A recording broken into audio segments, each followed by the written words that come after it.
আসসালামু আলাইকুম ওরহমতুল্লাহি ওবারাকাতুহু। সম্মানিত উপস্থিতবৃন্দ, সবাই কেমন আছেন? আশা রাখি আল্লাহর দরবারে সবাই ভালো আছেন। আলহামদুলিল্লাহ, আমিও ভালো আছি। তো আজকের টাইটেল দেখছেন যে আমরা এমন অনেক চরিত্র আছে যেগুলো আমরা পছন্দ করি না, যেগুলো আমরা ঘৃণা করি, যেগুলোর কারণে বিভিন্ন ব্যবসা প্রতিষ্ঠানে, বিভিন্ন সমাজে, বিভিন্ন পরিবার একেবারে ধ্বংস হয়ে গিয়েছে, ঝামেলা লেগে আছে, ঝামেলা লাগছে। তো এই ধরনের চরিত্রগুলো আপনারা জানেন, আপনাদের অভিজ্ঞতা হয়েছে, আমাদেরও অভিজ্ঞতা হয়েছে। এখন শুধু এতটুকু শেয়ার করা। এখানে আমার আমার ব্যক্তিগত অভিমত, আমার সাথে আপনাদের অনেকের মত মিল নাও থাকতে পারে, কিন্তু আমি মনে করি এটা আমার অভিমত, আমি অভিজ্ঞতা লাভ করেছি এবং এটার কারণে আমি বুঝতে পেরেছি যে সমাজে বিশৃঙ্খলা সৃষ্টি হয়েছে, বিভিন্ন কোম্পানিতে বিশৃঙ্খলা সৃষ্টি হয়েছে, বিভিন্ন পরিবারে বিশৃঙ্খলা সৃষ্টি হয়েছে, এমনকি একেবারে ধ্বংস হয়ে গিয়েছে। তো আসুন প্রথম চরিত্রটা আলোচনা করি। যেমন আমি একটা কোম্পানিতে কাজ করি। তো কোম্পানিতে যখন আমি কাজ করি, তখন কোম্পানির যে প্রাইভেসি রয়েছে, যে ইনস্ট্রাকশনস রয়েছে, যে প্রসিজার রয়েছে, যে সিস্টেম রয়েছে, হ্যাঁ, সেগুলো আমি কখনোই বাহিরে রিভিল করতে পারবো না। হ্যাঁ, আমাকে এগুলো সবসময় অলওয়েজ সিক্রেট রাখতে হবে। আমাকে সবসময় এগুলো আমাদের ভিতরে বজায় রাখতে হবে। আমার কোম্পানির সাথে, অর্থাৎ আমার ওনারের সাথে, আমার মালিকের সাথে কি কথাবার্তা হয়েছে, ব্যবসায়িক পলিসিটা কি হবে, আমরা কিভাবে সামনে আমাদের ব্যবসাটা এগিয়ে নিয়ে যাব, এই বিষয়গুলো আমরা সবসময় গোপন রাখতে হবে। তো এই ক্ষেত্রে যখন আমার সাথে এটা আলোচনা করা হয়, আমি যখন এটা বাহিরে আলোচনা করব, তখন আমি প্রতারক হয়ে যাব, তখন আমি বেঈমান হয়ে যাব। আর এই ধরনের চরিত্রকে কোনো কোম্পানি পছন্দ করে না। সিম্পল কথা একটা বুঝুন, স্কয়ার কোম্পানির যে রোড ম্যাপ রয়েছে, তাদের যে প্রসিজার, যে সিস্টেম, যে ইনস্ট্রাকশনস, যে পলিসি, বিজনেস পলিসি রয়েছে, সেটা ইনসেপ্টার সাথে মিলবে না, সেটা বেক্সিমকোর সাথে মিলবে না। তো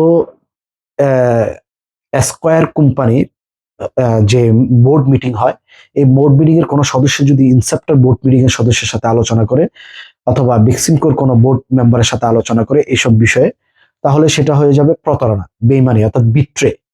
সো সে ট্রেটর হিসেবে পরিচিতি লাভ করবে। ঠিক তেমনি ভাবে বন্ধু বান্ধবের মধ্যেও আপনি যদি দেখেন, আপনি আমার সাথে খাচ্ছেন, আমার সাথে থাকছেন, আমি আপনার ভালো মন্দ দেখছি, আপনাকে উপকার করছি, আপনাকে বিভিন্নভাবে সহযোগিতা করছি, কিন্তু আমার শত্রু আপনার শত্রু না, আমার দুশ্মন আপনার দুশ্মন না। তাহলে আপনার সাথে যে থাকছে, যে খাচ্ছে, যাকে আপনি উপকার করছেন, সে আপনার কখনোই বন্ধু ছিল না। তো এই ধরনের বন্ধুকে আমরা ঘৃণা করি। একটা জিনিস মনে রাখবেন, একটা শত্রুর স্টেপ, একটা শত্রুর আক্রমণ প্রতিরোধ করা যায়, কিন্তু একটা বন্ধু, মানে মুখোশধারী বন্ধু, ডিসগাইস বন্ধু, কখনো এদের আক্রমণ কখনো প্রতিরোধ করা যায় না। এরা পিছন থেকেই সবসময় ছুরি মারে। এটা আমাদের জীবনের অভিজ্ঞতা রয়েছে।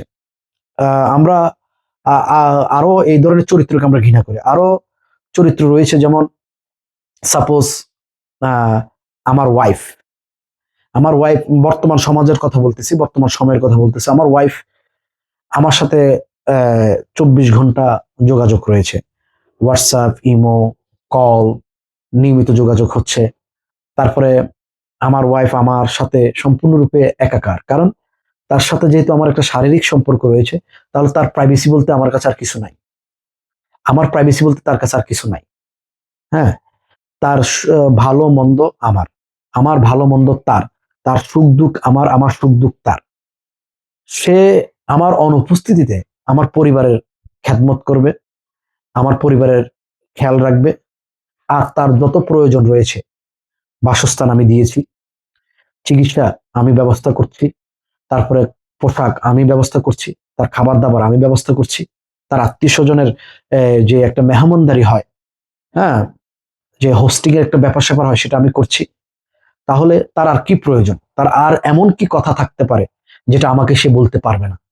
তো আমার অনুপস্থিতিতে আমার ভাইয়ের সাথে কথা বলা, অথবা তার তালতো ভাইয়ের সাথে কথা বলা, অথবা তার দুলাভাইয়ের সাথে কথা বলা, অথবা তার কাজিনের সাথে কথা বলা, তার ক্লাসমেটের সাথে কথা বলা, সো কল্ড ফ্রেন্ডের সাথে কথা বলা, আমি মনে করি এটা বেইমানি, এটা ইনফিডেলিটি, এটা আমি মনে করি অ্যাডাল্ট্রি, জিনা, ব্যভিচার। আমি মনে করি এটা ডিসলয়্যালটি। হ্যাঁ? অনুগত নয়, প্রতারক, বেঈমান, আমি মনে করি এই ধরনের চরিত্রগুলো আমরা ঘৃণা করি। আর সবচেয়ে বেশি অপরাধ কোথায় বলতে পারবেন? সবচেয়ে বেশি অপরাধ হলো আমার ভাইয়ের। যে ভাই আমার অনুপস্থিতিতে আমার ওয়াইফের সাথে কেন কথা বলবে? যেখানে হাদিসে স্পষ্টভাবে বলা আছে যে দেবর মৃত্যুর সমান। অর্থাৎ দেবর এত ভয়ঙ্কর জিনিস, তার আশেপাশেও যাওয়া যাবে না। আশেপাশেও যাওয়া যাবে না। বাউন্ডারি মেনটেন করে চলতে হবে। হ্যাঁ? তারপরে এই ধরনের চরিত্র, এই ধরনের ওয়াইফকে আমরা ঘৃণা করি, এই ধরনের ভাইকে আমরা ঘৃণা করি। হ্যাঁ? না, আমার ওয়াইফ দোষী, কারণ সে আমার কাছে, আমি তাকে বিবাহ করেছি, আমি তাকে দেনমোহর দিচ্ছি, আমি তার খোঁজ খবর রাখছি, সে অন্য কারো শরণাপন্ন হবে কেন? শারীরিক কোনো সমস্যা নাই, শারীরিক সম্পর্কেরও কোনো সমস্যা নাই, সবকিছুতে ফিটফাট, একেবারে সম্পূর্ণ 100%। এরপরেও সে যদি আমার ভাইয়ের সাথে কথা বলে, অথবা তার বোনের জামাই দুলাভাইয়ের সাথে কথা বলে, অথবা তার তালতো ভাইয়ের সাথে কথা বলে, অথবা তার কাজিন, চাস্তো ভাই, মামাতো ভাই, ফুফাতো ভাই, খালাতো ভাই, এদের সাথে কথা বলে, তাহলে সে ওয়াইফ হওয়ার যোগ্য না। সে ওয়াইফের নামে কলঙ্ক, সে বেঈমান, প্রতারক, এমনকি তাকে আমরা স্লাট বলে থাকি, স্লাট, হোর, হ্যাঁ, প্রস্টিটিউট, এই ধরনের পেশায়। কারণ প্রস্টিটিউটরা যার সাথে তার সাথে শুয়ে যায়, যে টাকা দেখ তার সাথে শুইবে। কিন্তু ওয়াইফ তো সে ভিন্ন। ওয়াইফ তো কন্ট্রাক্ট, ওয়াইফ তো এমন কমিটমেন্ট, এমন ভাউজ, সেটা হলো যে আমরা সারা জীবন একসাথে কাটাবো, সুখে দুঃখে, ভালো মন্দে, সততার সাথে, ন্যায় পরায়ণের সাথে জীবন কাটাবো। তাহলে এক নাম্বার, যে ভাইয়ের অনুপস্থিতিতে ভাই তার ভাবির সাথে কথা বলে, একটু মস্কারি করে, রং তামাশা করে, সে ভাই বেঈমান, সে ভাই নামের কলঙ্ক। সে স্ত্রী বেঈমান, সে স্ত্রী নামের কলঙ্ক। আরো একটা চরিত্র আমরা ঘৃণা করি। আমার স্পষ্ট খেয়াল আছে, আমার এক ফ্রেন্ডের সাথে আমার দীর্ঘ 10 বছর সম্পর্ক হওয়ার পরে তার ঘরে গিয়েছিলাম। মানে 10 বছর তার সাথে আড্ডা, খেলাধুলা, তার সাথে ঘুমানো, মানে তার সাথে চলাফেরা, বিভিন্ন বিষয় নিয়ে আলোচনা করা। 10 বছর পরে তার ঘরে গিয়েছিলাম। ইতিমধ্যে তখন তার বোনের বিবাহ হয়ে গিয়েছে। আমার মাইন্ড, ব্যাক অফ মাইন্ডে কাজ করতো যে তার বোন beautiful, yeah, she's beautiful, pretty very much. So I shouldn't go there. আমার উচিত হবে না সেখানে যাওয়া। So I decided not to go. আমি সিদ্ধান্ত নিচ্ছি যে যাব না। রাইট? 10 বছর পরে গিয়েছি। আমার আমার বন্ধুর মা এবং বাবা অত্যন্ত খুশি যে, কতবার বলেছি বাবা তোমাকে আসার জন্য, তুমি আসো নাই। কতবার বলেছি বাবা তোমাকে দাওয়াত দিয়েছি, তুমি আসো নাই। তো যে বন্ধু বন্ধুর অনুপস্থিতিতে বন্ধুর বোনের সাথে প্রেম করার চিন্তা ভাবনা করে, হ্যাঁ, বন্ধুর বোন আমাকে পছন্দ করতে পারে, সেটা ভিন্ন বিষয়, কিন্তু আমি আমার থেকে লয়্যালটি বজায় রাখবো। হ্যাঁ, আমার যদি আমার বন্ধুর বোন পছন্দ হয়, তাহলে আমি আমার বন্ধুর সাথে আলোচনা করব, পারিবারিকভাবে আলোচনা করব। কিন্তু গোপনে আমি আমার বন্ধুর বোনের সাথে গোপনে ইমোশনাল গতভাবে সম্পর্ক করব, শারীরিকভাবে সম্পর্ক করব, অথচ ওই পরিবারের সাথে আমার বিবাহ হবে না, ওই বোনকে আমি বিবাহ করবো না, মানে আমার বন্ধুর বোনকে।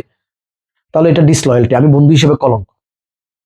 হ্যাঁ, আমি বন্ধু হিসেবে কলঙ্ক, এখানে বন্ধুর বোনের দোষও দেওয়া যাবে না। হ্যাঁ, আমি আমি গিলটি। তো আমি ওইরকম প্ল্যান করেছি, আমি আমি যাই নাই, আমি আমার বন্ধুর বাসায় যাই না, এরকম যাই নাই। হ্যাঁ, এবং আমি আমার আরো একটা বন্ধু, ঢাকাতে আছে ওরা এখনো, এই, আমার বন্ধুর বোন, তার বিভিন্ন দায় দায়িত্ব আমি নিয়েছিলাম, বিভিন্ন পরীক্ষা টরীক্ষা আমি দেওয়াইছিলাম, বিভিন্ন কথাবার্তা বলছিলাম, এবং একান্ত ভাবে আমরা সময় কাটাইছিলাম। হ্যাঁ, কিন্তু ব্যাক অফ মাইন্ডে আমার এটা কাজ করছিল যে ও আমার বন্ধু, এই পরিবার আমার পরিবার, ও আমার ভাই, ওর বোন মানে আমার বোন। আমি যদিও কিছুটা মুভমেন্ট দেখতে পেয়েছিলাম, কিছুটা অ্যাটাচমেন্ট আমার বন্ধুর বোনের থেকে আমি মানে ইঙ্গিত পেয়েছিলাম, হিন্ট পেয়েছিলাম, তখন থেকে আমি সরে গিয়েছি। তখন থেকে তাদের সাথে যোগাযোগ বন্ধ করা একেবারে কম করে দিয়েছি। মাঝে মধ্যে আন্টির সাথে যোগাযোগ হয়। এখন অবশ্যই আমার বন্ধুরও বিবাহ হয়ে গেছে, আমার বন্ধুর বোনেরও বিবাহ হয়ে গেছে। এই থেকে আমি আপনাদেরকে বলতে চাই যে এই ধরনের যে চরিত্রগুলো রয়েছে, সেগুলো আমি ঘৃণা করি, সেগুলো আমি ঘৃণা করি। আর ওই ধরনের চরিত্রকেও আমি ঘৃণা করি। বাবা মার যে সন্তান, কন্যা সন্তান হোক, তারপরে আপনার পুরুষ মানে ছেলে সন্তান হোক, স্কুলে আমাকে পাঠিয়েছে বিদ্যা অর্জন করার জন্য, দক্ষতা অর্জন করার জন্য, কিন্তু আমি বিদ্যা এবং দক্ষতা অর্জন না করে আমি অন্য মেয়ের দিকে ধাবিয়ে পড়ছি, অথবা অন্য ছেলের দিকে দাবিয়ে পড়ছি। আমি মনে করি ওইটা ছেলে হিসেবে মানে দায়িত্বহীন ছেলে হিসেবে সে কলঙ্ক, ওই মেয়ে হিসেবেও সে কলঙ্ক। আবার এটাও আমি ঘৃণা করি ওই ধরনের চরিত্রকে, যে আপনি স্কুল কলেজে একজনের সাথে প্রেম করলেন, কিন্তু ইনকাম হওয়ার কারণে বা ভালো ইনকাম থাকার কারণে বা বিদেশিওয়ালা হওয়ার কারণে বা সরকারি চাকরিজীবী হওয়ার কারণে আপনি ওর কাছে বিবাহ বসছেন। আমি ওই ধরনের মেয়েদেরকেও মানে কলঙ্ক হিসেবে জানি, ওই ধরনের মেয়েদেরকেও আমি প্রতারক হিসেবে জানি। কারণ আপনি একটা ছেলের সাথে ইমোশনালি ভাবে সময় কাটালেন দিনের পর দিন, মানে টাইম এন্ড টাইম এগেইন, হ্যাঁ, আপনি সময় কাটালেন, কিন্তু আপনি বিবাহ বসলেন একটা টাকাওয়ালার কাছে, একটা সরকারি চাকরিজীবীওয়ালার কাছে, একটা ইউরোপিয়ান ছেলের কাছে, মানে অর্থাৎ বিদেশিওয়ালা, অর্থাৎ ইউরোপে থাকে, ইতালি, জার্মান, ফ্রান্স, হ্যাঁ, এইগুলোতে থেকে এসেছে। এই ধরনের ছেলেদের সাথে আপনি বিবাহ বসছেন, তাহলে আপনি বেইমান, আপনি নারী হিসেবে কলঙ্ক, হ্যাঁ, আপনি পুরুষ হিসেবে কলঙ্ক। আর আমাদের পুরুষদেরও একটা দোষ, আমি জানি এই মহিলাটা বিবাহিত, হ্যাঁ, আমি জানি এই মহিলাটা আমার আহ পার্শ্ববর্তী এলাকার ওয়াইফ, তাহলে আমরা পুরুষরাই পুরুষের ক্ষতি করছি। ওই মহিলাটাকে আমরা অ্যাপ্রোচ করছি, অথবা ওই মহিলাটা আমাকে অ্যাপ্রোচ করছে, আমার ভাবি হয় অথবা আমার বোন হয় ইত্যাদি। এই ধরনের বিষয়গুলো যখন দেখা যায়, তখন সমাজে বিশৃঙ্খলা দেখা দেয়। আর এই ধরনের লোকগুলোই সমাজের কলঙ্ক। সকল পুরুষই কিন্তু কি ভালো নয়, সকল নারী কিন্তু কি ভালো নয়, আবার সকল পুরুষরাই খারাপ নয়, সকল নারীরাই কিন্তু খারাপ নয়।